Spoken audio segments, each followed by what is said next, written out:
मुझे तो ऐसा लग रहा है कि this little 3 years old baby is the only one who is interested to study today. Is it? या आप भी इंटरेस्टेड हो? हम्म हम्म अच्छा, गुड हो गया. The next is exocoelomic membrane is derive from hypoblast. ठीक है, आपने ये याद रखना है कि एक्सोसिलोमिक मेम्ब्रेन कहाँ से डिराइव्ड है? हाइपोब्लास्ट से. ठीक है. The space between the splanchnic and the somatic mesoderm is extra embryonic. Clear? ये जो हमारे पास है space between the splanchnic and somatic mesoderm जो है वो क्या कहलाती है? एक्स्ट्रा एम्ब्रियोनिक स्पेस कहलाती है. क्लियर? स्प्लैंक्निक और सोमैटिक मेसोडर्म बीच में जो स्पेस है वो extra embryonic space. Clear? The intra embryocoelom is derivative of lateral plate mesoderm.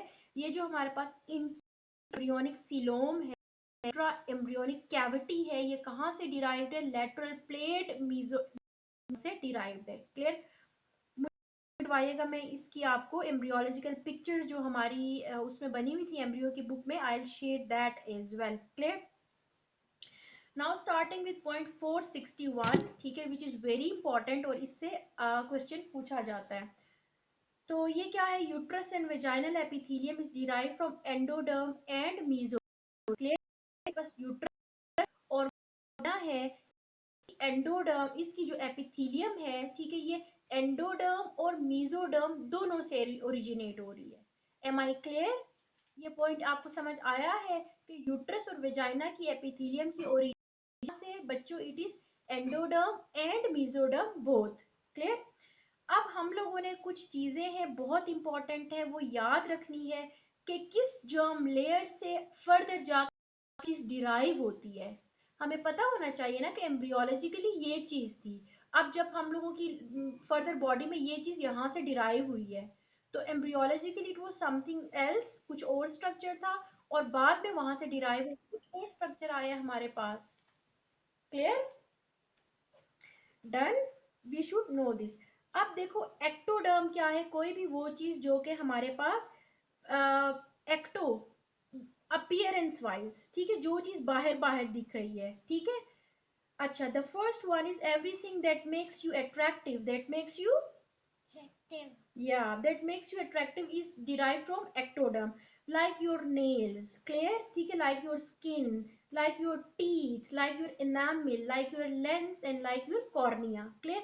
Everything which is apparently visible to you. ठीक है, इनको याद करने का ये तरीका है. ठीक है, जिस तरह के हमारी स्किन है, हेयर है, नेल्स है, टीथ है, एनामिल, लेंस है, ब्रेस्ट टिश्यू है, तो these are basically ectodermal in origin. Clear? Okay. अच्छा, the next is exocrine glands. जितने भी हमारे पास एक्सोक्राइन ग्लैंड्स हैं, these are also ectodermal in origin, like sweat glands. ठीक है, सबसे पहले स्वेट ग्लैंड्स है, देन सिबेशियस ग्लैंड्स है, देन मेमरी ग्लैंड्स है, देन पैरोटिड एंड लैक्रिमल. जितने हमारे पास एक्सोक्राइन ग्लैंड्स हैं, सारे के सारे क्या है? These are ectodermal in origin. Clear? और ये जो हमारे पास एक्सोक्राइन ग्लैंड्स हैं, इसका एक आपके पास एमसीक्यू पूछा जाता है कि इनमें से मेरे ख्याल में स्वेट ग्लैंड का पूछते हैं कि स्वेट ग्लैंड क्या है? पैराक्राइन है, और भी जो भी इन इस तरह की जो हमारे पास एग्जांपल्स थी, वो तो स्वेट का आपको पता होना चाहिए कि it is exocrine gland. Done? अच्छा, the next is nervous system. अब ये याद रखो कि अपेरेंटली तो ब्यूटीफुल बनाने में तो एक्टोडर्म का काम था. अब याद रखो कि एक्सटर्नल ब्यूटी या अपेरेंटली कोई भी चीज अट्रैक्टिव इतनी अच्छी नहीं लगती until and unless there is intelligence in them. Do you guys agree with me? You agree with me? Yes. Why? Yes. I'm saying right? क्या कह रही हूँ मैं क्या कह रही हूँ? इसको समझ नहीं आया, किसी को नहीं आया. I have to repeat it. कि कोई भी चीज अट्रैक्टिव कितनी ही क्यों ना हो, until and unless there is no मतलब के लाइक फाइक और इंटेलिजेंस वाली अट्रैक्टिव ना हो तो वो अच्छी नहीं लगती ना.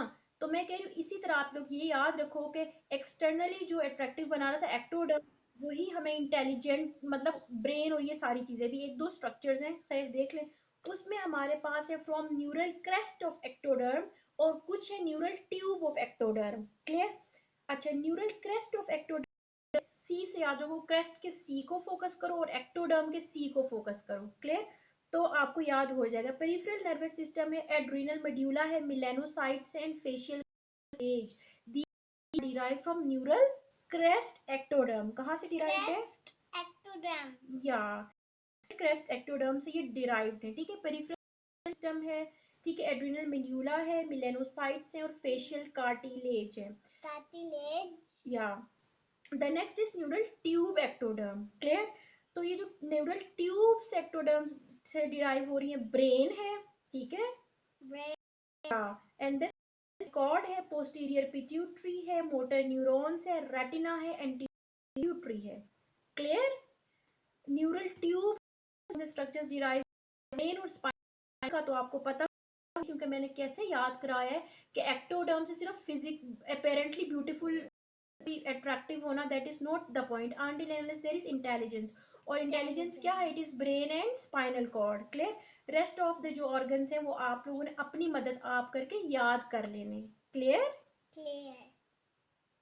Okay, the next is endoderm. Clear? Endoderm नाम से पता चलता है कोई भी चीज अंदर है। ठीक है, आप देखो सारे के सारे हमारे पास क्या, lining of tube of from the nose, clear, mouth and ear to anus and urethra vagina. Clear? जितने भी हमारे पास from mouth to the urethral opening and anus, जितने भी इंटरनल लाइनिंग है सारी की सारी एंडोडर्मल इन ओरिजिन है।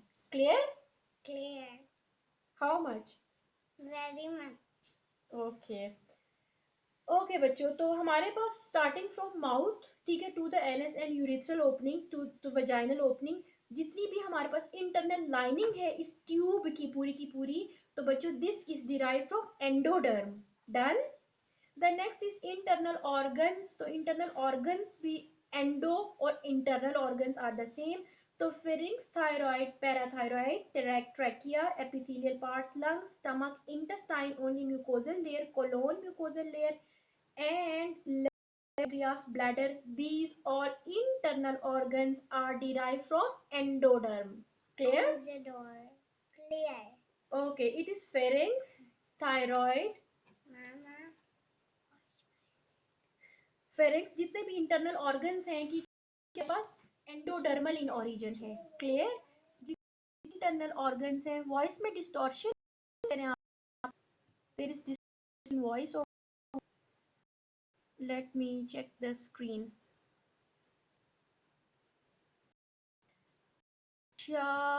एग्जाम में हमारी, अगर एग्जाम में आप मुझे भी लेके जाओगे ना वहां पे, मैं भी भूली हुई होंगी।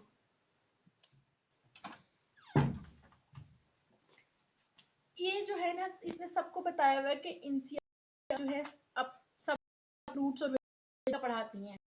इसको सिर्फ फ्रूट और वेजिटेबल की है, जिसमें मैंने आपको पढ़ाया ट्यूबर्स आर मिनरल्स, फ्रूट्स और वेजिटेबल्स आर वेजिटेबल्स के लिए हाई यील्ड पढ़ा रही थी, रिच इन